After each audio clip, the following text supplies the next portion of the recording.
প্রতিদিন একই রেসিপি ভালো লাগে না, তাই মাঝে মাঝে রেসিপি চেঞ্জ করি। আজকে চিকেন কষা করতেছি।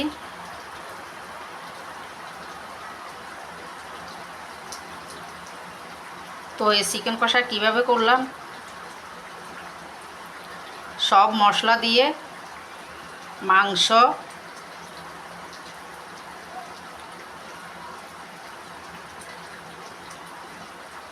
আধা ঘন্টা 1 ঘন্টা মেখে রেখে দিলাম।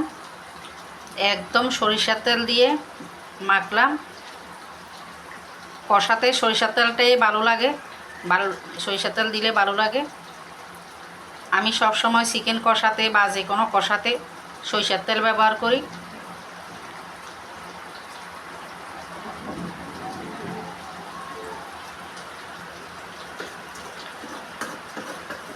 নেড়ে ছেড়ে ঢেকে ঢেকে কষিয়ে নিচ্ছি।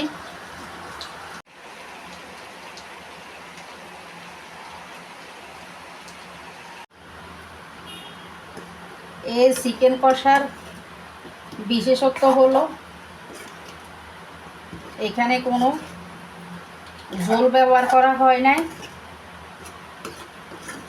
ঢেকে ঢেকে কষাতে কষাতে যা বের হলো, ওই যে মাংস আধা ঘন্টা ম্যারিনেট করার কারণে ঝোল বেরিয়ে যায়, বাড়তি কোনো ঝোলে লাগে না।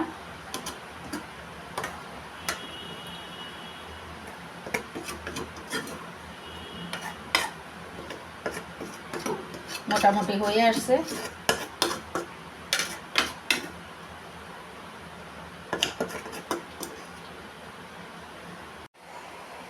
হয়ে গেল চিকেন কষা। একদম কোনো বাড়তি ঝোল দিই নাই।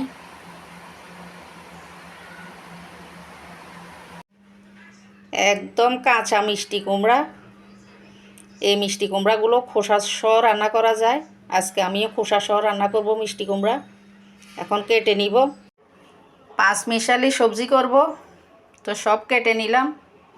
পেঁপে, কাঁচা কুমড়া, আলু, ডাঁটা সব কেটে নিলাম। এখন ধুয়ে বসিয়ে দিব। কড়াই বসিয়ে তেল দিয়ে দিলাম। ফোড়ন দিচ্ছি 5 ফোড়ন।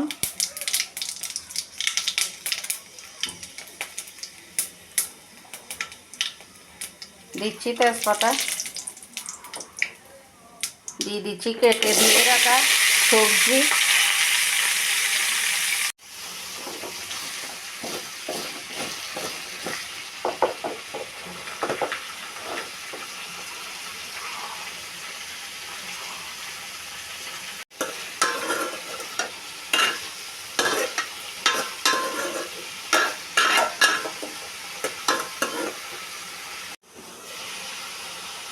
কমিয়ে নিলাম।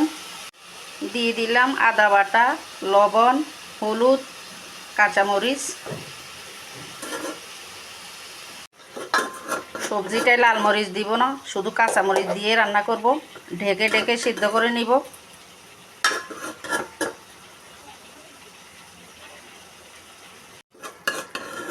মোটামুটি হয়ে আসছে 5 মিশালি সবজি।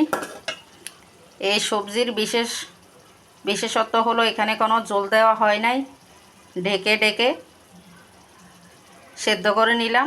আদা দেওয়াতে জল বেরিয়ে গেছে, সিদ্ধ হয়ে গেছে।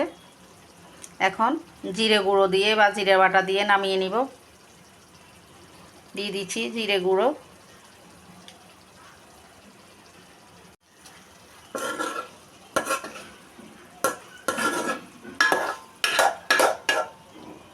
হয়ে গেল 5 মিশালো সবজি। এই সবজি ভাত দিয়ে, রুটি দিয়ে, সব কিছু দিয়ে খাওয়া যাবে।